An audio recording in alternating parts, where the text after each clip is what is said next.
말씀은 에베소서 2장입니다. 일어서셔서 에베소서 2장 8절에서 13절까지 마지막은 같이 읽도록 하겠습니다. 제가 먼저 읽도록 하겠습니다. 너희가 믿음을 통해 은혜로 구원을 받았나니 그것은 너희 자신에게서 난 것이 아니요 하나님의 선물이니라. 행해서 난 것이 아니니 이것은 아무도 자랑하지 못하게 하려 함이라. 우리는 그분의 작품이요 그리스도 예수님 안에서 선한 행위를 하도록 창조된 자들이니라. 하나님께서 그 선한 행위를 미리 정하신 것은 우리가 그 행위 가운데서 걷게 하려 하심이니라. 그러므로 기억하라. 너희는 지나간 때 육체라는 이방인이요 손으로 육체에 행하는 할례를 받아 할례자라 불리는 자에 의해 무할례자들이라 불리던 자들이니라. 그때 너희는 그리스도 밖에 있었고 이스라엘 연방국가 밖에 있던 외인들이며 약속의 언약들에서 분리된 낯선 자요 세상에서 소망도 없고 하나님 밖에 있던 자들이었으나 한때 멀리 떨어져 있던 너희가 이제는 그리스도 예수님 안에서 그의 피로 가까워졌느니라. 아멘. 잠시 기도드리겠습니다. 하나님 아버지, 이제 가을도 점점 깊어가고 이제 눈앞에 이제 겨울이 다가오고 있습니다. 1년의 일정이 이렇게 순식간에 지나가는 것처럼 우리의 일생도 어느덧 순식간에 지나갈 터인데 주님 맞이할 때 그 감사함을 늘 평생에 가지고 살면서 오늘 하루도 주께 감사드리는 그런 하루가 될 수 있도록 도와주시옵소서. 오늘 주신 말씀을 통해서도 늘 동일한 하나님의 은혜를 깨닫고 우리가 살아있는 이것이 누구로부터 받고 어떤 은혜이며 어떤 선물인지 늘 기억하면서 살 수 있도록 도와주시옵소서. 감사드리며 예수님의 이름으로 기도드립니다. 아멘. 앉겠습니다. 지난주에 목사님께서 감사라는 주제로 이제 설교를 해주셨습니다. 사실 이게 모든 것이 감사인데 살다 보면은 우리의 생활이 바쁘고 또 내 자신이 집중해야 되는 일 때문에 이런 걸 사실 잊어먹을 때가 많습니다. 또 저번에 말씀드렸던 것처럼 그 내가 받은 은혜가 처음에는 동일한 감사인데 그게 계속 반복이 되다 보면은 내가 어떤 은혜를 받고 있는지 잊어먹을 때가 있고 또 내 마음이 또 교만해져서 그걸 또 순식간에 이제 잊어먹을 때가 있습니다. 그래서 감사도 기도처럼 늘 해야 되는 것 같아요. 안 그러면은 이게 마치 그냥 음식이 그냥 이렇게 냉장고 안에 들어있지 않으면은 그 썩는 것처럼 이 감사하는 마음도 동일하지 않나 생각이 듭니다. 우리 구약성경 전체가 사실 그런 내용으로 가득합니다. 처음에는 이스라엘 백성들이 이집트에서 10가지 재앙을 내리고 막 하나님의 놀라운 기적을 베풀 때는 다 찬양하고 하다가 나중에 홍해 건너고 나서 금방 또 썩어버립니다. 이게 이제 우리가 육신의 연약함 속에 있고 또 우리가 여전히 제 본성의 영향을 받기 때문에 그런 것은 어떻게 보면 당연한 겁니다. 그렇지만 그걸 거슬러서 또 되새기고 또 되새기고 마치 소가 먹었던 풀을 자꾸 씹어서 세미하게 잘라내는 것처럼 우리도 그런 삶을 살기를 주님의 이름으로 간구드립니다. 오늘 제목이 오직 은혜로입니다. 첫 번째는 오직 믿음으로였습니다. 그런데 시대마다 제가 반복했던 것처럼 어떤 시대에는 이게 너무나 감사한 일이고 너무나 충격적인 일인 것도 있습니다. 근데 우리는 오직 은혜로 그러면 뭐 당연한 거 아니야 이제 이렇게 합니다. 그래서 저는 또 다시 갖고 왔습니다. 그 옛날 1517년 종교개혁 때 이 현상이 지금 우리하고 다른 시대에 있었는데 이게 커서가 다른 시대에 살고 있었는데 이게 좀 예화로 좀 들었으면 하는 마음이 있어서 또 갖고 왔습니다. 1517년 10월 31일 날 비텐베르크 교회당에 루터는 이 반박문을 이렇게 붙였습니다. 그런데 이게 이제 교회사로는 엄청난 일입니다. 또 이걸 해석하기를 다 다르게 해석합니다. 로마 카톨릭은 이때부터 이제 개신교회가 생겼다 이렇게 이제 발표를 합니다. 그런데 우리가 알고 있는 것처럼 교회가 뭐 이때부터 생겼습니까? 성경에 보시는 것처럼 최초의 교회는 예루살렘 교회입니다. 예루살렘 교회가 안디옥 교회로 가서 안디옥 교회에서 파송해서 아시아 7교회, 그다음에 유럽으로 건너가서 수많은 교회가 생겨났습니다. 그러니까 교회의 흐름은 부인할 수가 없습니다. 단지 뭐냐면은 이 역사적인 사건 속에서 우리가 이걸 끄집어보는 것은 너무나 깊은 어둠에 빠져 있었던 겁니다. 어떻게 보면은 그런 어둠 속에서 사람들의 어떤 빛을 비췄던 그런 인물로 우리가 이제 기억할 수가 있습니다. 당시에 루터는 비텐베르크 그 대학의 신약 교수였습니다. 이때 나이가 33이었어요. 근데 가만 생각해 보니까 내가 33살 때 뭐 했나 생각이 좀 들더라고요. 좀 유명한 사람들은 보니까 대단히 그 뛰어난 사람들은 젊은 날에 뭘 하더라고요. 보니까 뭐 그렇지 않는 경우도 있습니다. 꼭 우리가 주눅 들 필요는 없습니다. 모세는 몇 세에 부름을 받았습니까? 80세에 부름을 받았습니다. 아직 창창합니다. 아직 뭐 부르실 날이 멀지 않았습니다. 어쨌든 각 시대마다 하나님께서 부르시고 쓴 사람들은 약간 특이합니다. 사실 이 사람이 이 방방문을 받은 것은 교황한테 대들려고 한 게 아니에요. 이거 한번 토론 좀 해보자 이런 뜻이에요. 왜냐? 그때 교황 레오 10세는 면죄부를, 그러니까 면벌부죠. 이걸 판매해서 수많은 이제 그 어떻게 보면은 수익금을 이제 로마 바티칸으로 가져가니까 이게 독일의 그 지역에 살고 있었던 사람들한테는 너무나 불편한데, 특히 성경을 볼 수 있던, 읽고 있었던 이 사람한테는 이건 대단히 충격적인 일이었어요. 이걸 다 우리가 이제 이제 나중에 좀 해주세요. 이게 그 커서가 멈춰버리네요. 자, 원래 제목은 뭐냐면은 면죄부 효력을 밝히기 위한 논제였어요. 이런 제목인데 이제 95개조 반박문은 나중에 붙이는 겁니다. 어쨌든 면죄부 때문에 사실 어떻게 보면 일어났다고 볼 수 있습니다.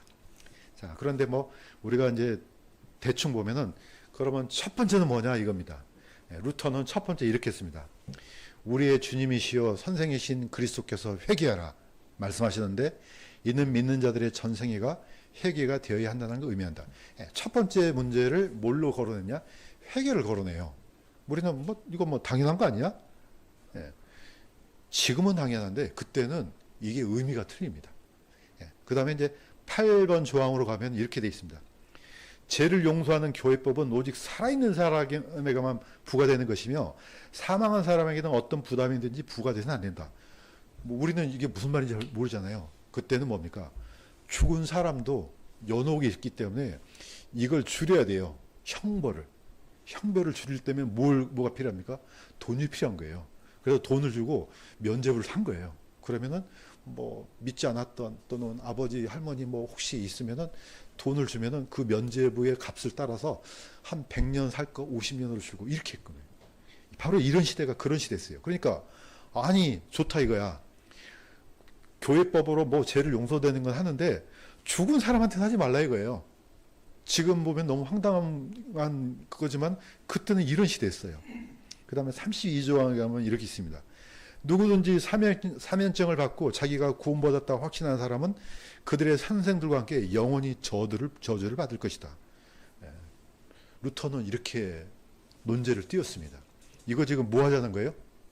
이런 거는요, 목숨을 걸었다는 뜻이에요.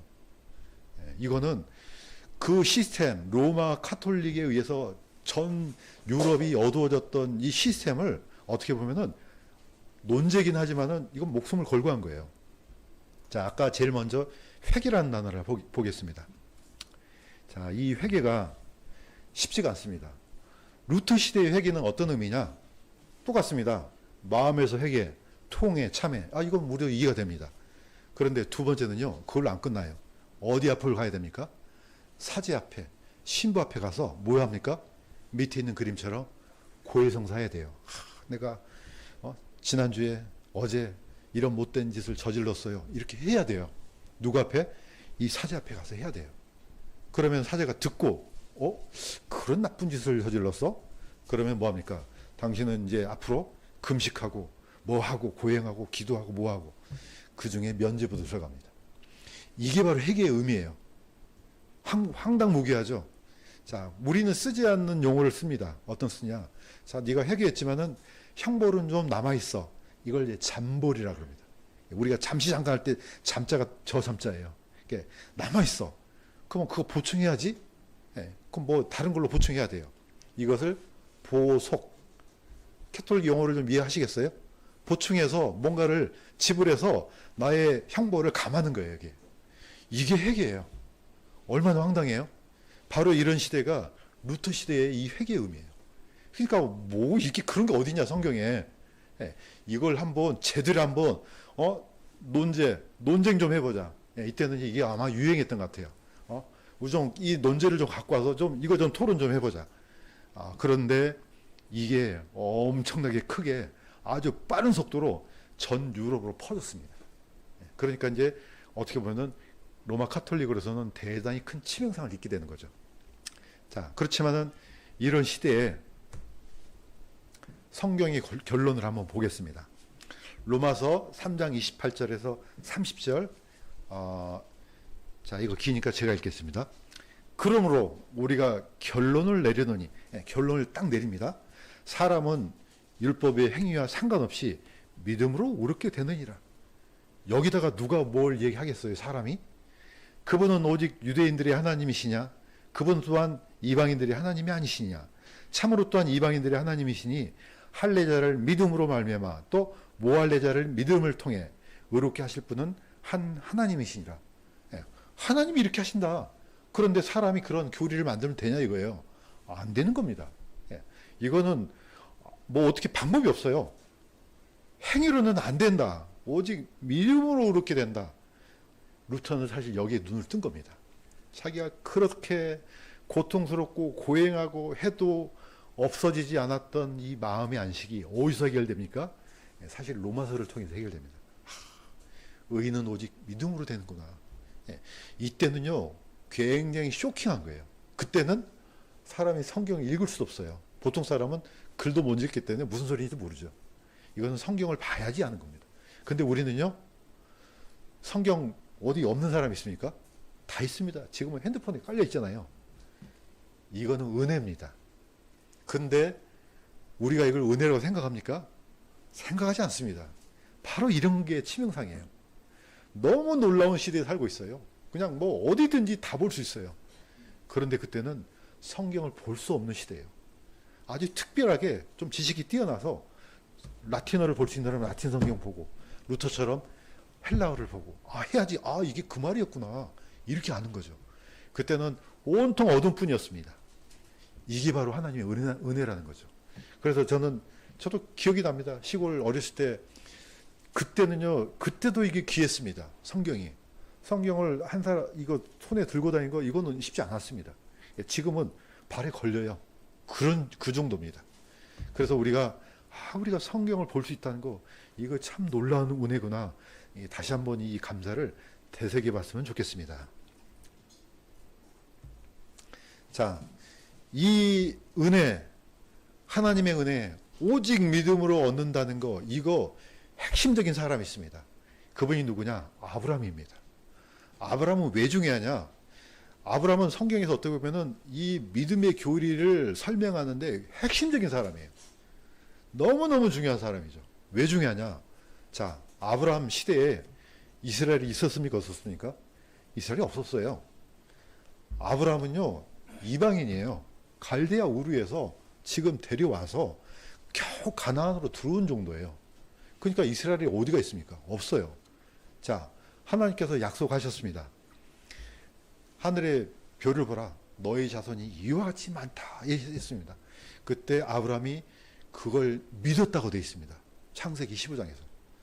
그때 아브라함이 할례 받았습니까? 안 받았습니까? 할례 안 받았어요. 그러니까 이스라엘하고는 아무 관련이 없습니다.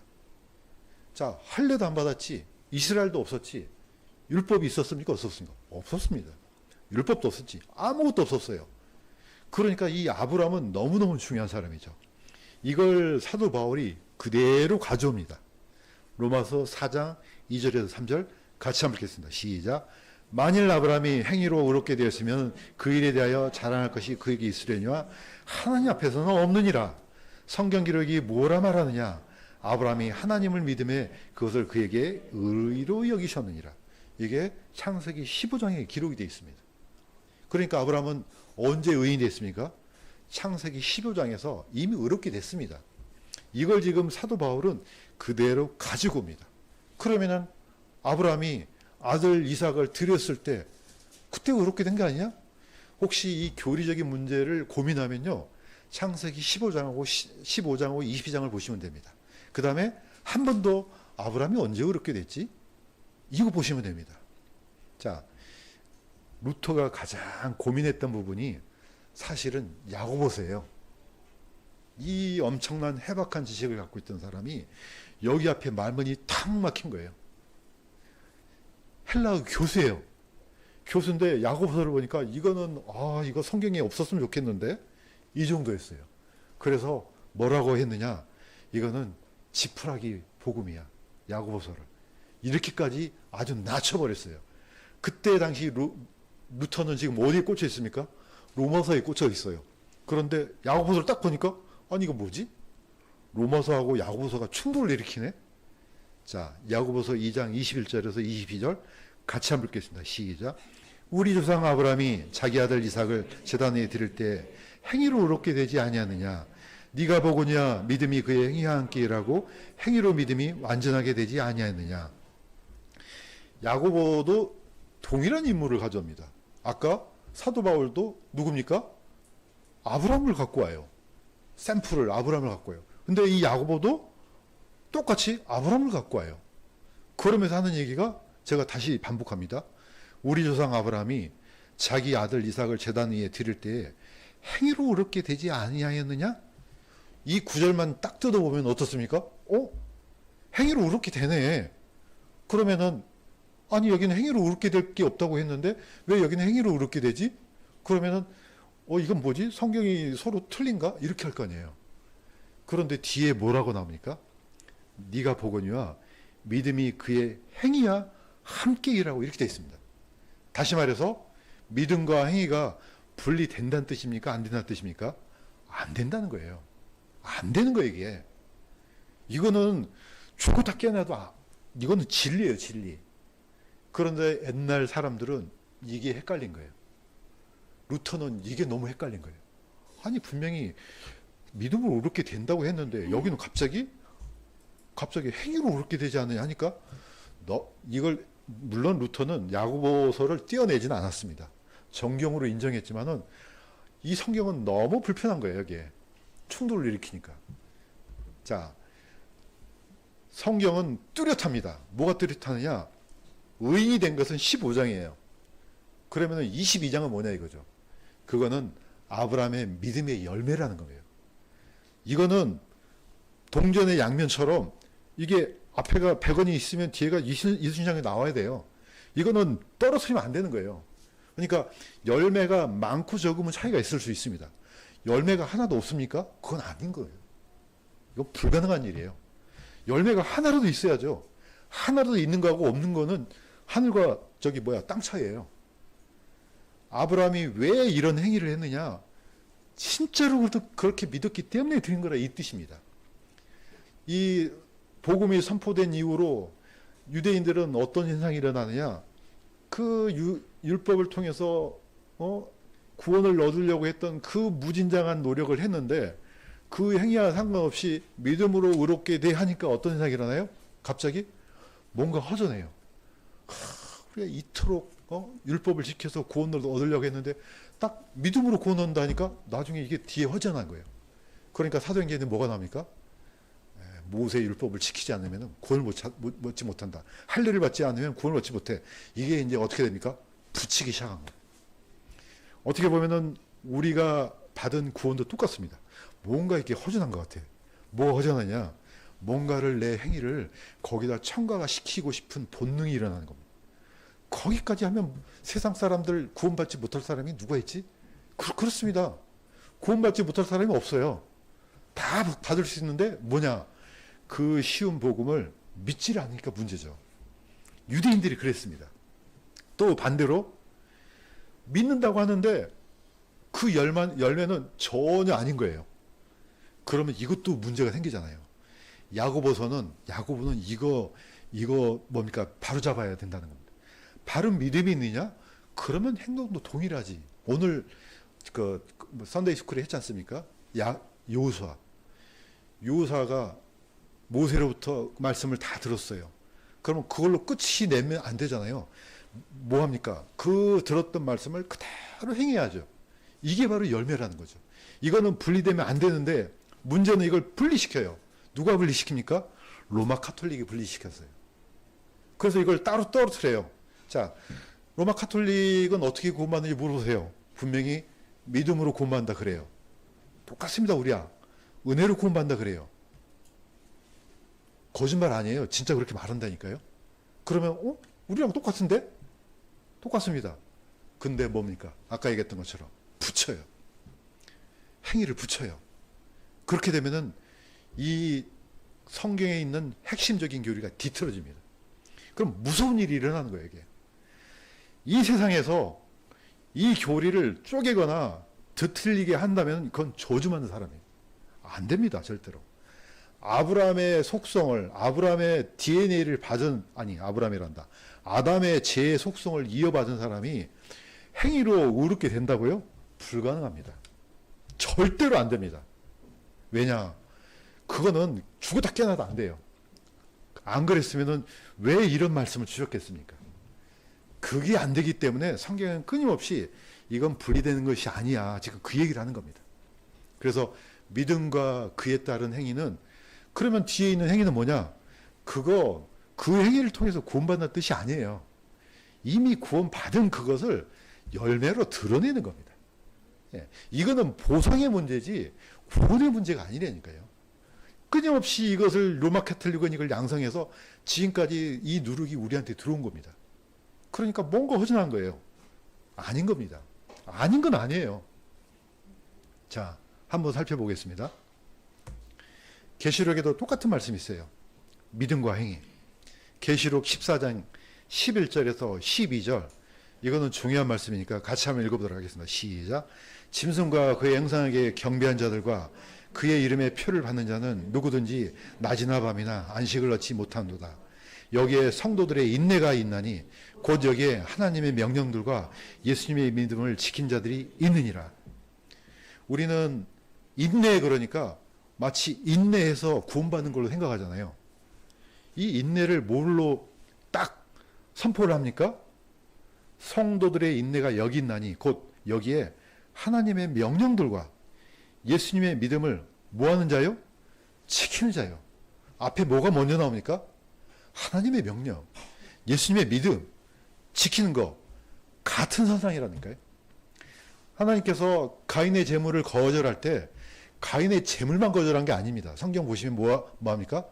가인의 제물과 함께 가인도 함께 거절해요. 같이 간다는 거죠. 하나님께서 아벨의 제물을 받을 때 아벨의 제물만 쏙 받습니까? 아니에요. 아벨의 제물과 함께 아벨도 같이 받아요. 다시 말해서 그의 믿음과 그의 행위는 같다는 겁니다. 이 세상에 인내해서 구원받는 거 없습니다. 그런 시대가 어디에 있겠습니까? 우리 일제시대 때 선조들 중에 순교했던 사람이 얼마나 많겠습니까? 그 사람들이 모진 고문을 견뎌내고 구원받았겠습니까? 아니잖아요. 그 믿음이 있기 때문에 이걸 견뎌내는 거죠. 그러니까 이건 같은 거라는 겁니다. 어떤 세상에 내가 끝까지 인내해갖고 구원받으면요, 그거는요, 이 성경의 교리를 다 무너지게 하는 겁니다. 앞에 있는 것도 똑같아요. 어떤 사람이 짐승의 표만 안 받으면 구원받아요? 그게 가능해요? 이런 사람은요, 우리보다 누가 더 뛰어납니까? 이슬람이 더 뛰어나요. 왜? 이슬람은 철저합니다. 거의 자폭도 하잖아요. 이 문신을 안 받는 것은 당연한 거지만 이슬람은 이거 거의 율법이에요. 거기. 안 받아요. 그러면 안 받기만 하면 구원받게요? 아니지 않습니까? 앞에 뭐라고 되어 있습니까? 짐승과 그의 행상에게 경배하는 자들과 그 이름의 표를 받는 자 같이 가는 거예요. 짐승의 표를 받는다 이 말은 내가 그 짐승한테 경배하겠다 이 뜻이라니까요. 만약에 혹시라도 이런 시대에 우리가 있었다 그러면은 누가 잠자고 있는데 붙잡아갖고 너 이리 와봐. 짐승의 표를 막 받았어요. 그럼 어떻게 돼요? 아, 난 구원 받았는데? 그럼 받았는데 짐승의 표를? 그게 아니고 같이 가는 거예요. 내 믿음과 행동은 같이 가는 거예요. 저도 몰랐는데 마귀 들린 사람을 경험한 경험이 있어요. 있는데 그 사람이 나중에 나와서 하는 얘기가 마귀가 지나가는데 쑥 들어간 게 이거 없대요. 어떻게 하느냐? 끊임없이 그 사람을 괴롭힌대요. 내가 너한테 들어갈 테니까 마음을 열으라고. 안 열어? 그러면 주변 사람을 괴롭힌대요. 그러니까 이 사람이 자기를 오픈하는 거예요. 마귀가 가만히 있는데 쑥, 이거는 그러면 세상 사람들 어떻게 놀래가고 어떻게 살겠습니까? 예수님께서도 내가 문 밖에서 두드리노니 문을 열면은 내가 들어가 그와 더불어 먹고 마신다 했거든요. 그러니까 결국 뭡니까? 내가 여는 겁니다. 그러니까 내 믿음하고 이 행위는 결별되는 게 아니고 같이 가는 겁니다. 많고 적음의 차이는 있지만은 반드시 그렇게 되는 겁니다. 그러면은 우리가 오직 은혜란 말을 이제는 전혀 오해할 필요가 없습니다. 예, 성경에도 오늘 읽었던 말씀인데 같이 다시 한번 읽겠습니다. 시작. 너희가 믿음을 통해 은혜로 구원을 받았느니 그것은 너희 자신에게서 난 것이 아니요 하나님의 선물이니라. 행위에서 난 것이 아니니 이것은 아무도 자랑하지 못하게 하려 합니다. 예, 분명히 선포를 했습니다. 너희가 믿음을 통해 은혜로 구원을 받았다. 그것은 너희 자신에게 나올 수 없다. 이거는 왜냐? 하나님의 선물이다. 행해서 난 것이 아니다. 왜냐? 아무도 자랑하지 못하게 하려 합니다. 만약에 우리가 뭔가를 인내하고 끝까지 견뎌서 구원을 받잖아요. 이 교리가 성립이 되면요. 그거는 큰일 나요. 이거 심각해져요. 이 세상에 하나님께서 인간의 행위를 조건으로 넣은 경우 없습니다. 있을 수 없습니다. 아무리 그 사람이 끝까지 견딘다 할지라도 그 행위는요, 하나님 앞에 아무 상관없습니다. 그러니까 믿음의 반대는 행위가 되는 거예요. 오직 믿음으로만. 그래서 우리는 이거 엄청난 거예요. 은혜, 이거는요, 선물하고 똑같습니다.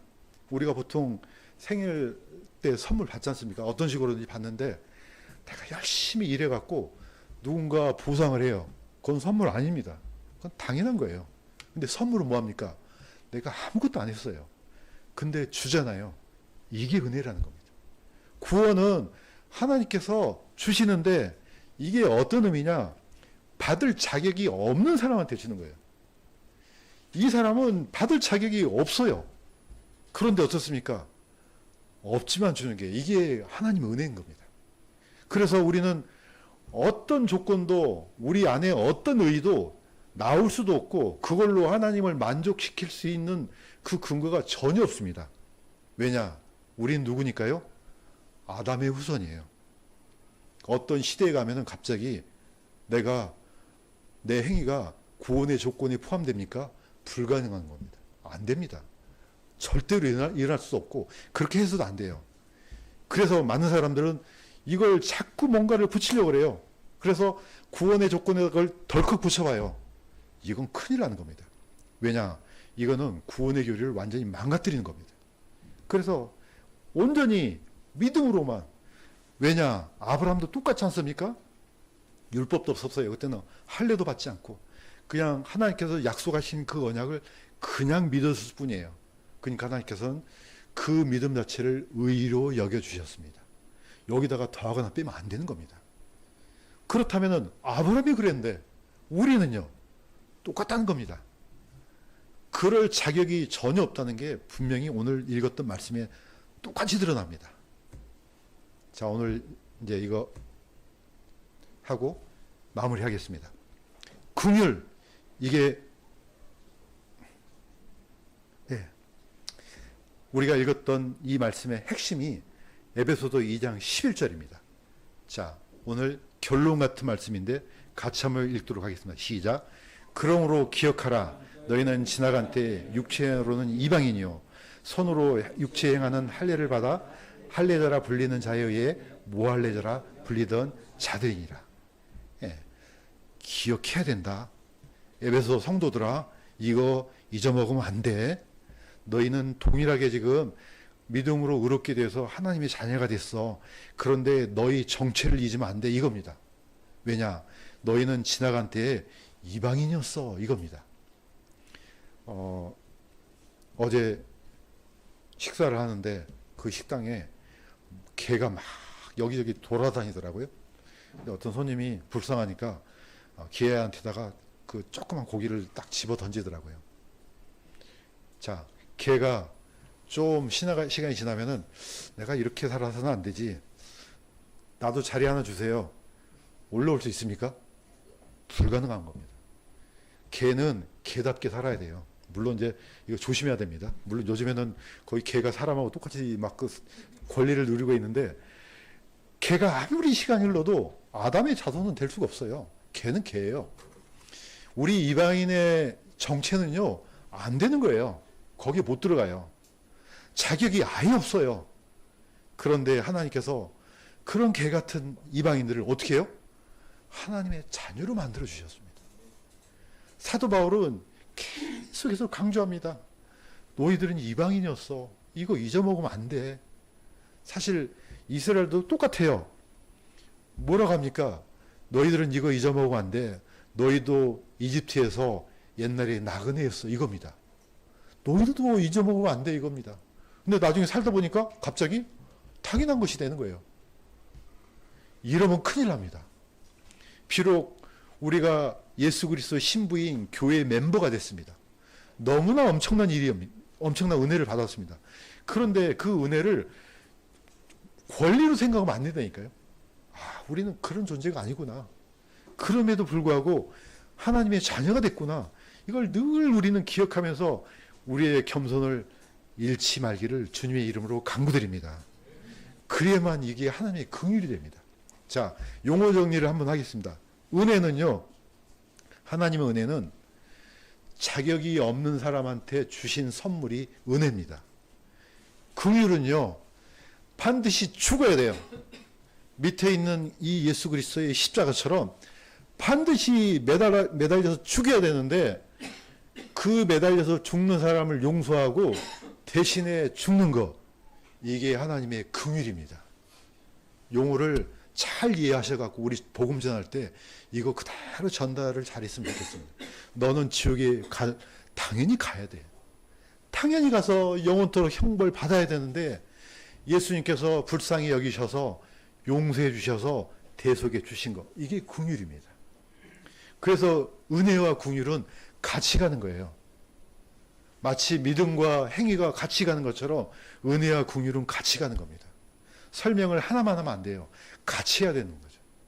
그래서 우리는 늘 하나님 아버지를 생각할 때마다 내가 이 하나님의 아들이 될 수 있는 자격이 없는데 하나님의 자녀로 삼아주셨음을 감사합니다. 오늘 하루, 저번에 목사님께서 말씀하셨잖아요. 내가 오늘 숨쉬고 일어날 때 누군가한테는 그 절박한 삶을 또 주셨구나. 저는 매일 일어날 때마다요, 그 기도를 저도 합니다. 하나님, 오늘 누군가 절박한 생명을 저한테 주셔서 감사합니다. 해보니까요, 감사가 이렇게 일어나더라고요. 둘러보면요, 감사가 아닌 게 없습니다. 그것도 감사하고, 팔다리가 있는 것도 감사하고, 걸어다니는 것도 감사하고, 뭐 그냥 밥을 잘 먹는 것도 감사하고, 똥을 잘 싸는 것도 감사하고, 다 감사한 거예요, 이게. 그런데 살다 보니까 당연한 거지. 이렇게 되는 거예요, 이게. 그러면은 우리는 하나님으로부터 계속해서 멀어지는 그런 원인이 된다고 생각됩니다. 오늘 우리가 같이 읽었던 에베소서 말씀, 단순히 성경에 있는 말씀이 아니고 이것을 읽고 반복적으로 감사를 되새기면서 하나님께 대한 이 은혜가 끊임없이 이어지기를 주님의 이름으로 간구드립니다.